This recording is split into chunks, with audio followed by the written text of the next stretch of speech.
PopCon. Hello. I am not Ross. Yes, you are not Ross.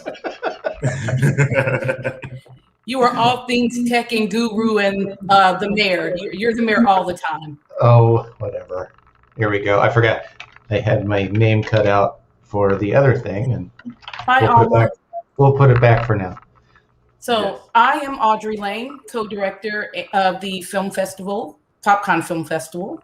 And I am George Lane, co-director of the PopCon International Film Festival. Thank you all for joining us. We are just going to chat a little bit and wait for Ross to click in. I know he is extremely busy and managed to fit us in today. So we're very thankful for that, because I tell you what, trying to schedule something, when someone is really busy, but you know what? We're so glad he made time for us. So Carl, is there anything about PopCon that you want to chat about real quick? Well, I was going to introduce myself as not Elaine, so I'll just put it there now. Carl, not Elaine. I like it. I may still have an announcement yet tonight.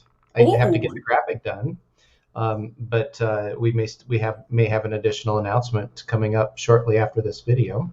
Well, that's awesome. This evening, so that's awesome. We've been getting really good feedback from the celebrities that we've announced so far, and I want to remind everybody that PopCon is more than just a group of celebrities that are coming in, and it's a whole event in and of itself, and celebrities is just one part of it. So get those tickets rolling, because it's going to be a great year. We're actually really excited about July. Things are at least on paper trending in our favor for July. So pretty excited about it, and just want to put everyone's mind at ease.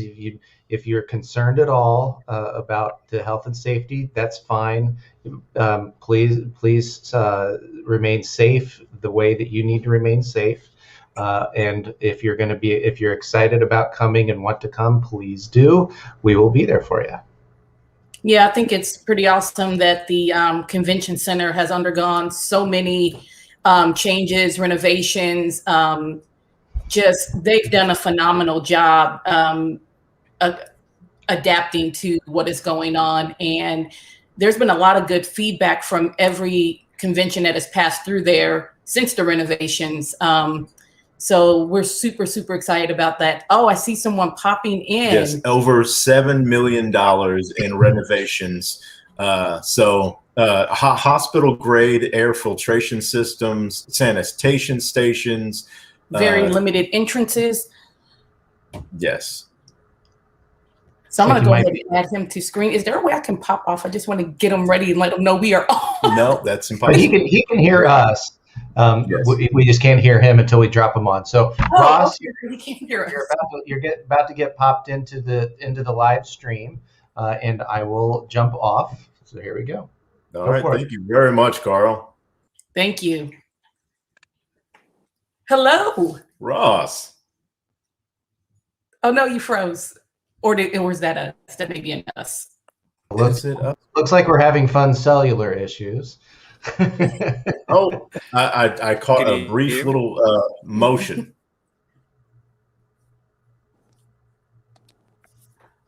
We're just gonna wait. Yes. I bet if I move off the screen, technology will pick right back up. Are you talking to me? There we are. No, it's me. No. I said if I move off of the screen, I bet the technology will just pick right up.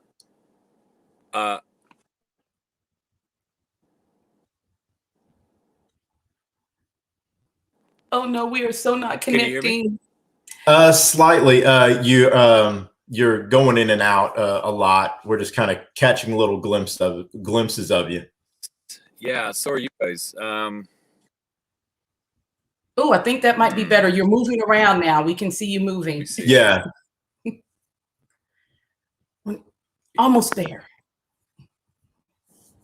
Well, I think as long as our audio is fine, are you able to hear us? Call back in or what? Okay, let's do that. Yeah. Okay. Hello. Hi. All right. Welcome, yes, Ross. We are. I think it's working now. Sorry, this is okay. Great. All right. No, you're good. You're good. How you guys doing? Awesome. Yes. How is shooting today? How so far as your good? is everything Good. going today? I mean, it's always a little good. Yeah, I'm like, can I say what I'm working on? Oh, Well, okay. oh no, just, we you didn't know, ask it's that. always We don't a get straight Yes, down, yes, Of yes. course, shooting your So everyone that's tuning in, Ross Oh, has gotcha. Okay. No.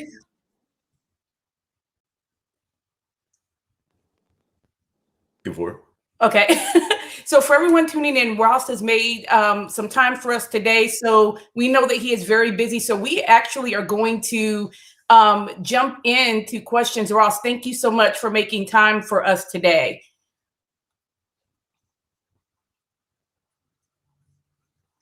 My pleasure. Okay. Okay, I think we got that. So I'm going to start off with this first one. Okay, so I said my pleasure. okay, thank you. It just skipped around for a little bit, and I was just like, "Ooh!" I'm like, did he get us? Okay, so what I'd really like to ask, and I understand that there could be Marvel assassins about hiding in the bushes, waiting for you to say the wrong thing, but with your portrayal of Red Skull. Yes. Exactly. Yeah. Keep an eye out for them. Look for the red dot. But with Red Skull, is there any possibility, though you can't confirm anything? Like, Do you have an interest? First, yeah. Do you have an interest in reprising your role as Red Skull?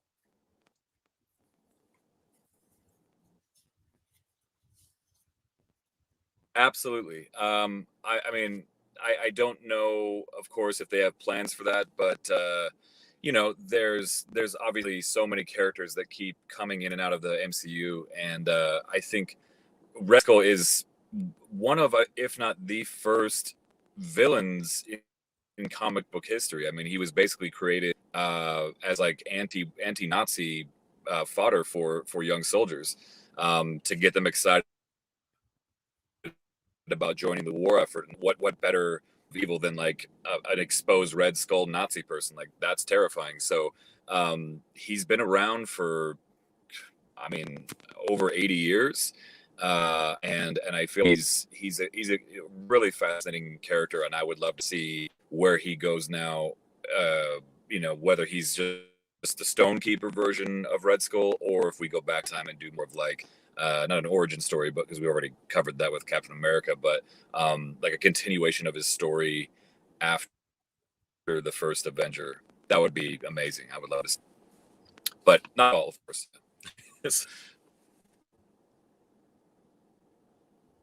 Nice. Thank you so much. All right. Oh, I'm just going to let you go 2 for 2. Yeah, of course. All right. Now is Okay. besides the Can you the hear heat, we can. It's kind of in and out a little bit. We're doing our best over here, and I know that you said that we're a little in and out over there as well.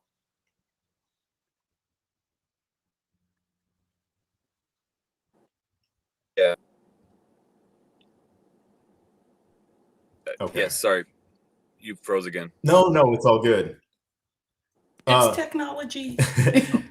So as far as filming in Atlanta for whenever you're doing, I know, I'm so sorry. when you are in Atlanta, not saying that you are there now, you could be in LA, we don't know. Concerning the heat, we hear stories of Atlanta being very difficult to shoot in because it's hot. Do you have any issues in there versus LA? Because it's a different heat than LA.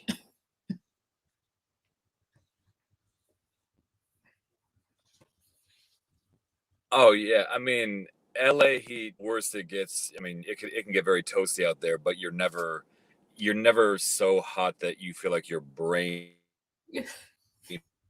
is cooking your head. Heat gets into every single pore of you, and there's no escape from it, you know. But I'd say the heat is one thing, but the The other thing that really makes it difficult to shoot out here is the ticks and the mosquitoes and all the various insects that are constantly crawling all over you when you're shooting.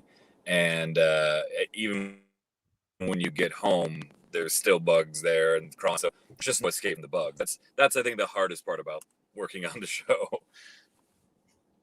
I can imagine. Like, yeah, I the couple of times, and for the same reason I don't like Florida. It is just a bad hair day every day. Exactly. Right. It is. But Indiana, you're in Indiana, right? Yeah. Indiana's nice. I like the weather in Indiana. Yeah. Yeah, you get seasons. I mean, it gets hot and it gets humid here, but you do get a reprieve sometimes. Yeah. Oh yeah, especially this time of year. It's awesome. Love it. You know, it's 66 today, so that's nice. Let's see. Just because I'm really nosy and I like to know things about people. What would you say is the most surprising? What is the most surprising thing that you've learned about any co-star? Oh, come on, dish. I mean, no names, of course. I don't No want to be, names. you know, I want to respect people's privacy. So, yeah. Learn stuff, you know, people past what they worked on before. I mean, the thing that blew me away the most about meeting like Melissa Mcbride, for example, was that, you know, she was an actor for a long time, and then she became a casting director, and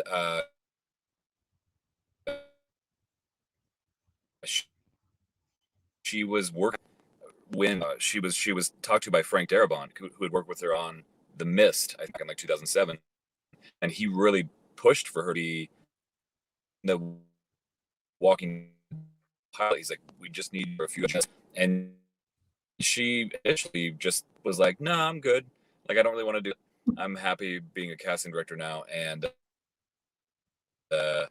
he convinced Melissa to join. And what a wonderful fortuitous, you know, thing that happened, not just for her, but for all of us to see her play this character, you know, all these years. Like, she's the show by far, not only as an actor but as a person. And I just think about if she didn't say yes, if she wasn't convinced by Frank to join the show, that would have been a huge loss for all of us. Yeah, because she has such a quiet yet strong demeanor about her, and I just can't imagine anyone else having that perfect balance in that quality to her performing. And yeah, she's amazing.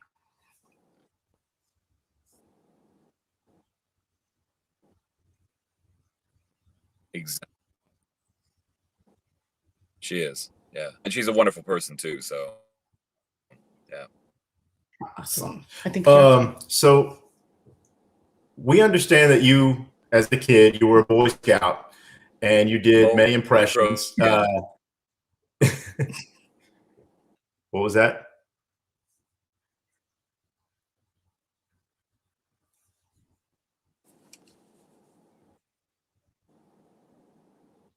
I missed it. Oh, I didn't say anything. Sure. Okay, so I'm gonna start. So we understand that you were a Boy Scout and that you have done some great impressions and some of those around the campfire, and that you were known for that as a boy in the Boy Scouts. What impressions were you known to do back then, and can you give us one now?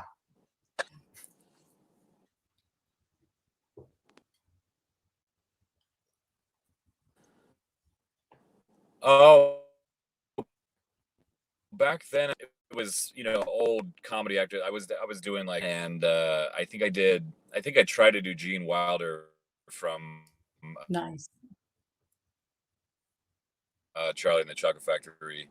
But you know, I did mostly comedians that I loved, like those voices. And, you know, I'm sure I wasn't very good, but everyone was very encouraged. I got some laughs out of it, and I think something until you get some encouragement. And I was really lucky that a lot of my friends really did encourage me in those early years. Did you hear any of that, or? We did. We got some of it.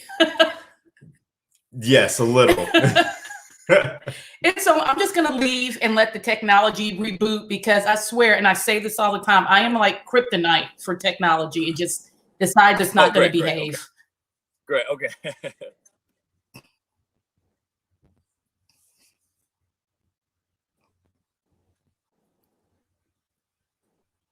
Okay. I don't know if you can hear me. Oh, you poor technology. It's just, it's me. I know it is. So I'm going to ask, what was that, Ross?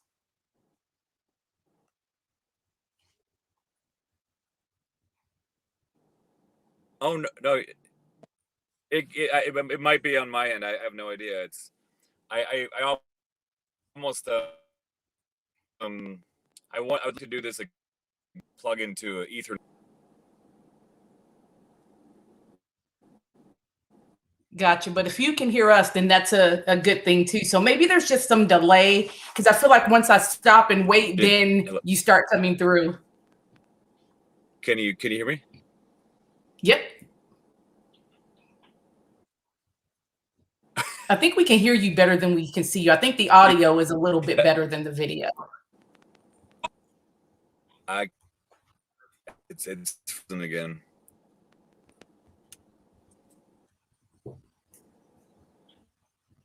Okay, you want to go? Hello? Yep, we're here. Yes. Can you hear us?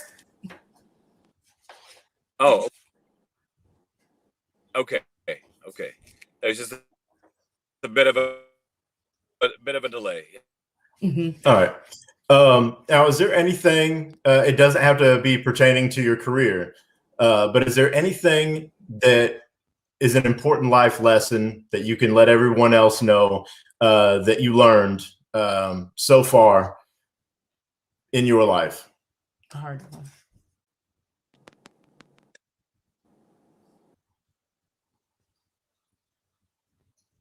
Oh, yeah, I think the biggest lesson I took away, because I gave up, I got the audition like 6 weeks after I decided to stop acting indefinitely. And then I got convinced by my manager, my agent, because I didn't want to actually think when you're an actor and you get rejected, as you get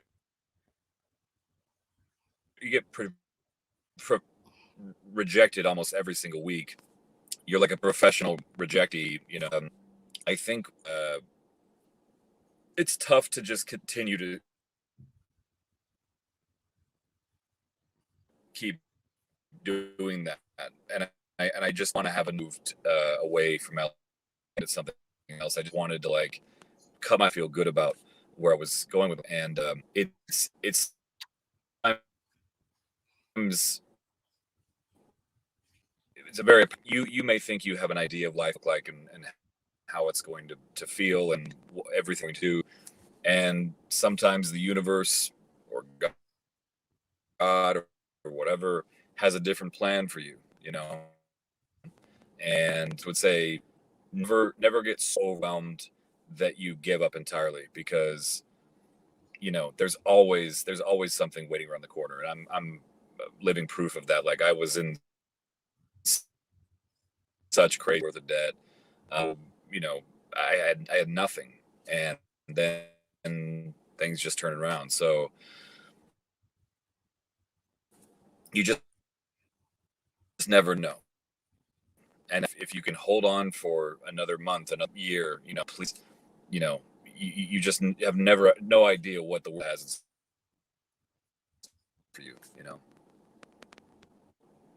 Agreed. That is so true. And that will kind of take me into my next question for you, because so many times we hear that you are just one of the most lovely, fun, excited celebrities that people meet at conventions. So, with that being said, what is the most unusual or unexpected gift or thing that a fan has given you?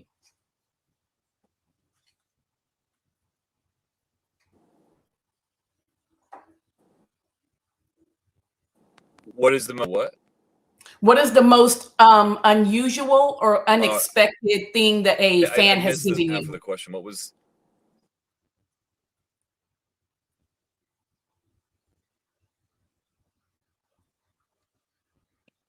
Well, gosh, I mean, I've received some amazing gifts from fans over the years, but a few years ago, and a really wonderful woman just made this Aaron doll out of like porcelain, and she hand painted it, and was, I mean, I'm scratch, Wow. and gave it to me, and I was like starting to tear up because I've never, at that time especially, I'd just gotten on the show, and I was like spent to the character, whatever. I just you're just doing the job, and it was just so touching. It's amazing how loyal and kind and consistently excited our fan base is about the show and about us putting out more episodes. I think it's honestly one of the best fan bases in the fan. Awesome. Now, as far as an actual zombie apocalypse, how would Ross Marquand fare in an actual zombie apocalypse?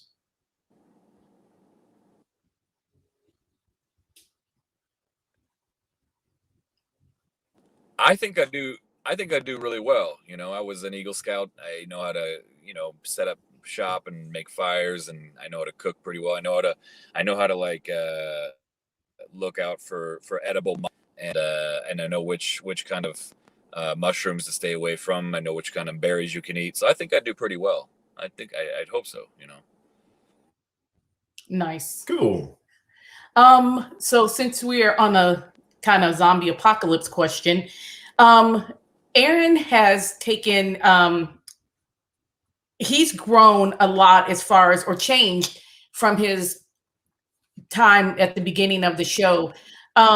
Has any of his metamorphosis into the character he is now, has that had any effect on your personal life? And if so, how?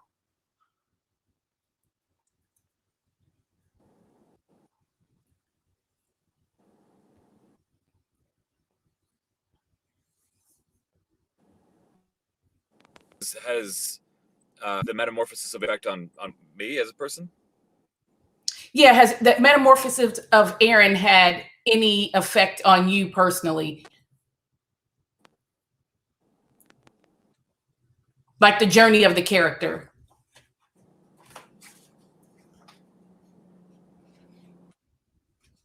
Oh yeah, yeah. I think I still remember coming out of the woods, and on Maggie and Sasha. He was such a clean J. Crew looking, nice guy, and I think he's still a very nice guy and a very diplomatic guy, but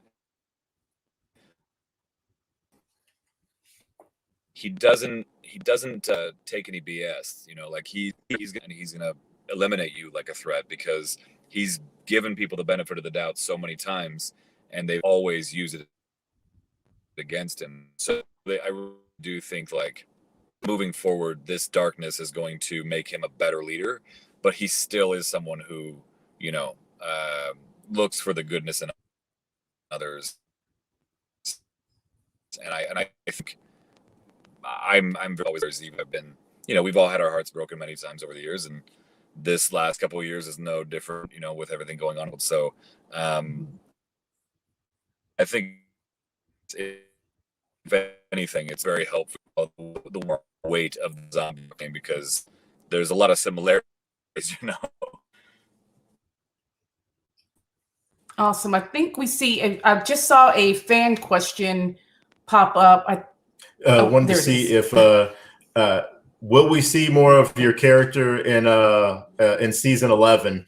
There hasn't been enough of what the fans would like to see of Aaron.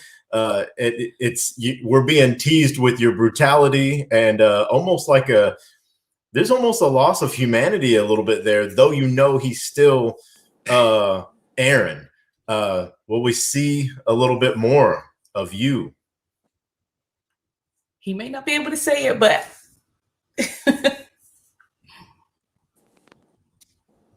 Tibby just began filming, and I have been working in episodes, but I can't say anything more than that. I think that there's a lot of really interesting stuff coming with the Commonwealth. That's an incredibly fascinating community, and I'm all for seeing what happens with them. You know. And that question was from your Ross Marquand. I know I keep saying that wrong. I'm sorry. Spain, that has an account that has lots of great things regarding you. And then another one wrote, "Hi, Ross. I hope that one day you can come to a convention in Mexico. It would be great to meet you. You are amazing." And that was from Alma. Thank you. I said his name wrong, didn't I? I would love to come. Yeah, but I wasn't going to correct you. Awesome. I would love to come. Sorry. All right. So, is there anything that you have, anything that you would like to tell yourself? If you could go back in time, give yourself a little advice, what would you tell yourself?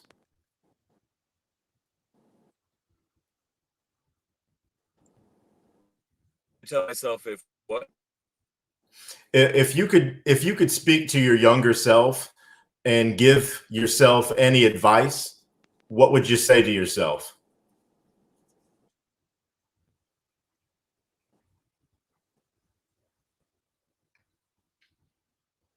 Oh, I mean, I would say if you're looking for a consistent paycheck, acting is the worst industry to get into. It's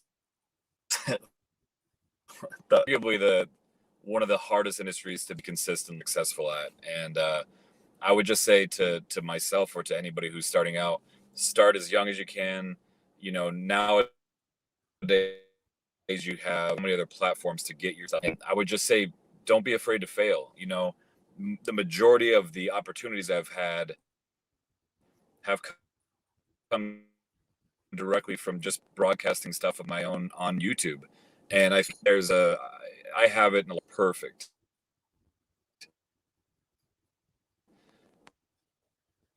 And it doesn't. Start doing it. You can work on getting it perfect later, and you'll never get it perfect, but you can always improve, but you will always lose if you don't put yourself out there. So you just have to try and all the time. You know, my door, you got to not be afraid to fail. If you do that, after time, your skills will improve. People will be talking about your hustle, and it's just all about, it's a numbers game, you know. So you just got to get out there as much as possible. So I think we need to. Yeah, we're gonna, because we are just about to run out of time here. Yeah, we know that you've got a busy schedule, so we don't want to keep you longer than you can. But I will ask this humbly: can we do this again? Because we had so many good rapid fire questions for you. I'm just like so excited. So hopefully we can do this again soon. I would love. Awesome. Yes, I would so love that. And before, hopefully next time we'll have a better internet connection. Yeah. So before we go, though, is there anything that you are working on that you can share with us right now?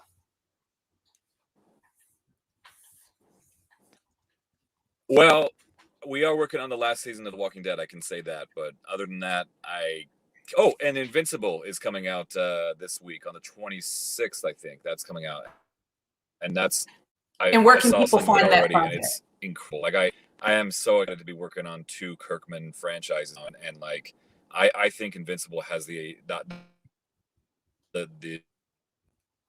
possibility of.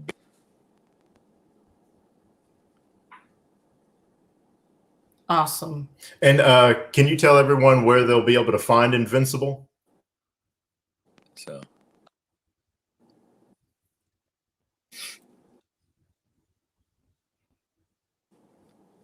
Can you tell everyone where they'll be able to find where they'll be able Invincible? to do what? Where they'll be able to find Invincible?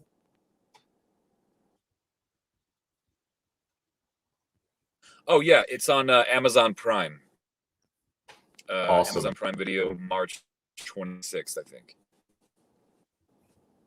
Okay, wonderful. Great. Well, we will Yeah. not keep you. Thank you again so very much for making time to chat Sorry with for us. the terrible connection. You know what? It happens. I'm just going to chalk it up and say, because I wanted this so bad, I am like messing with the frequency here. So next time it'll be super laid back. I won't do my hair. I won't, do anything special. I'll come in some sweats and watch. It'll be perfect.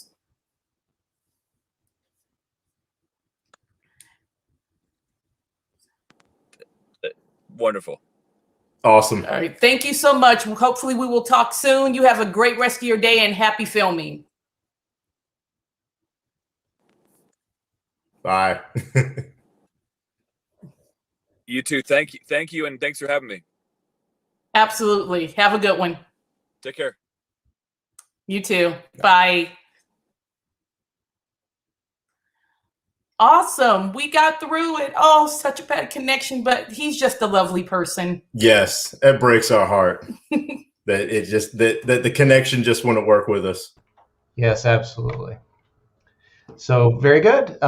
Thank you for doing that for PopCon. That was awesome. Absolutely. And, but like I do hope that he has another opportunity from a landline.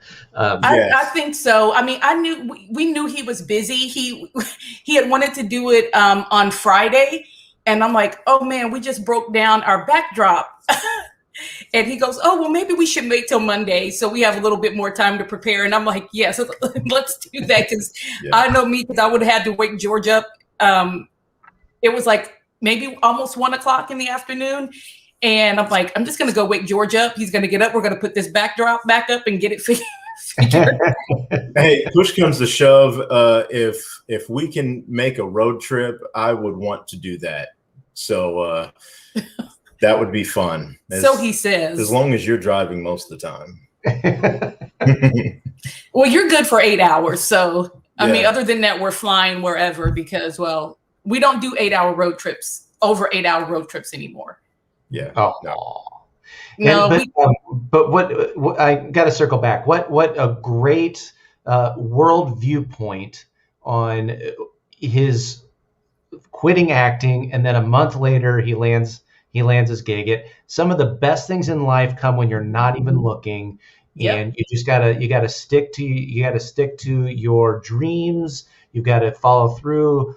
You will fall flat on your face 1,000 times, but it's that one time where you can get up to a sprint that is the best thing that's ever going to happen for you. Yeah, and I think that's such a wonderful piece of advice, because he's talked openly about that he was throwing in the towel, that he was done, like he was having trouble paying bills. He was, it was at its bare minimum, and then this happens. And I mean, seriously, when I hear people talk about conventions and stuff, and, they're like, oh, well, have you met this person? Have you met this person? Have you been to this convention? Have you been to that?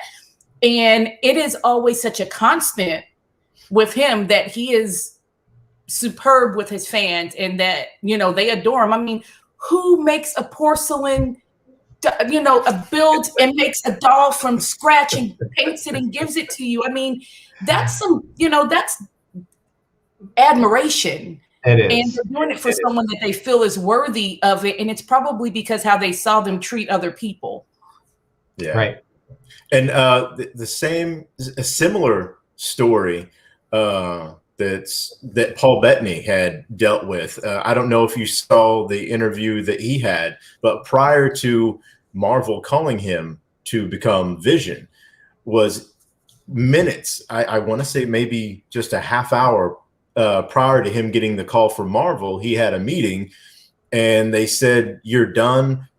We're not interested in, and this was, I believe it was his management said, we're not interested in what you're able to bring. What you've done so far is as far as you're going to get." And I want to say that was more of an age thing too. It felt to me like they were referring to it to like, oh, like you've hit your peak of popularity and the types of roles you can play and that type of thing. And he said immediately after that, as much as he was contemplating just life, where he's going to go from here on out, his phone rang. And it was Marvel. I'm like, wow. And then the road he's taken. So the next time something really big like that happens to us, I'm going to make sure that the phone is charged.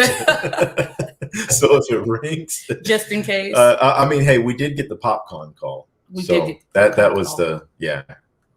That was one of the best.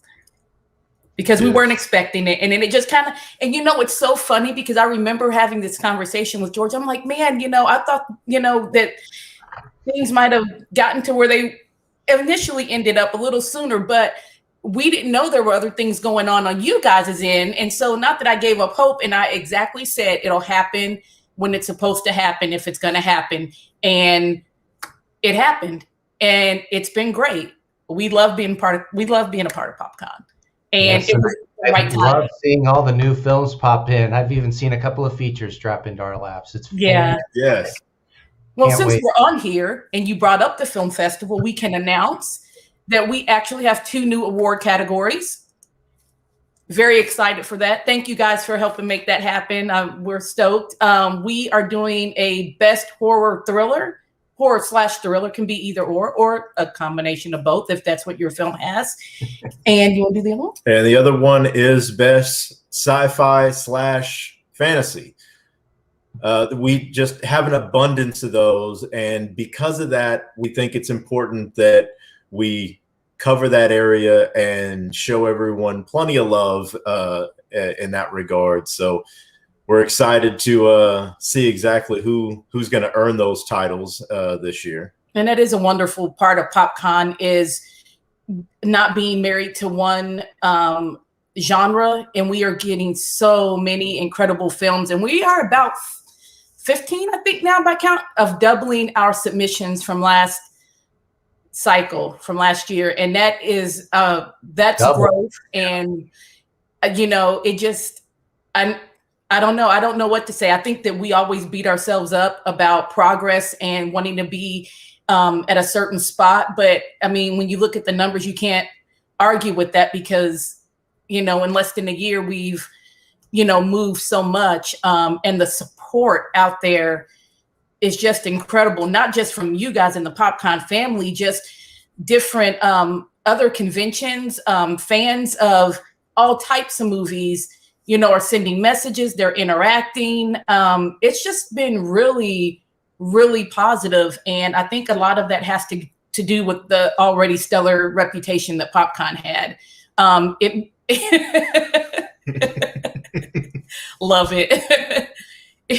It made it really easy for us to, come in and succeed. And, we're excited.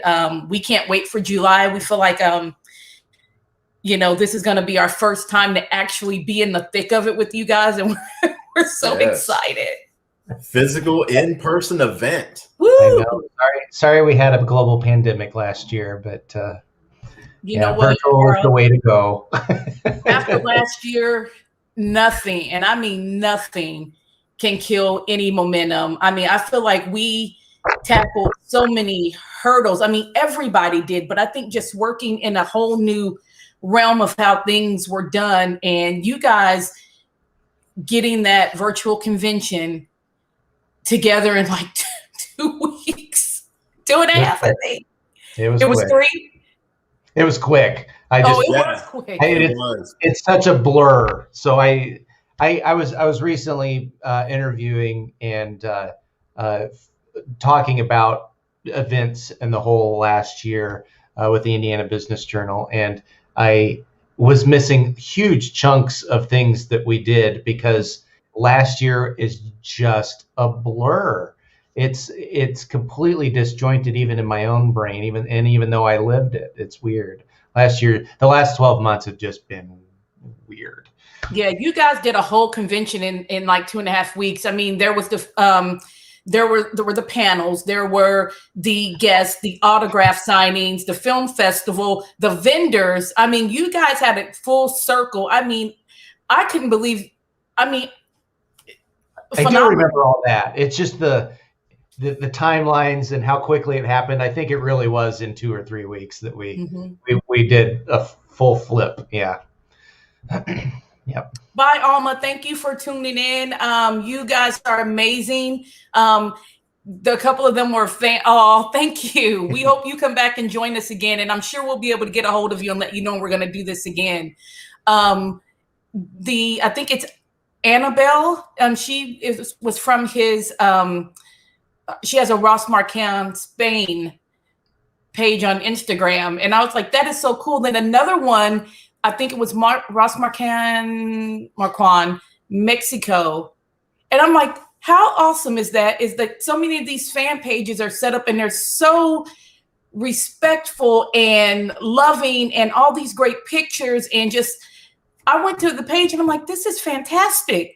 I'm like, this is great.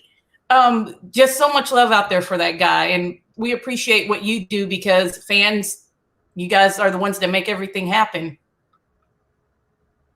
All right, well, let's let everybody off the hook. I think we've been on here talking to him for 45 minutes. We should have probably had stopped recording and just kept talking, but thank you for those that tuned in and listened. Yes.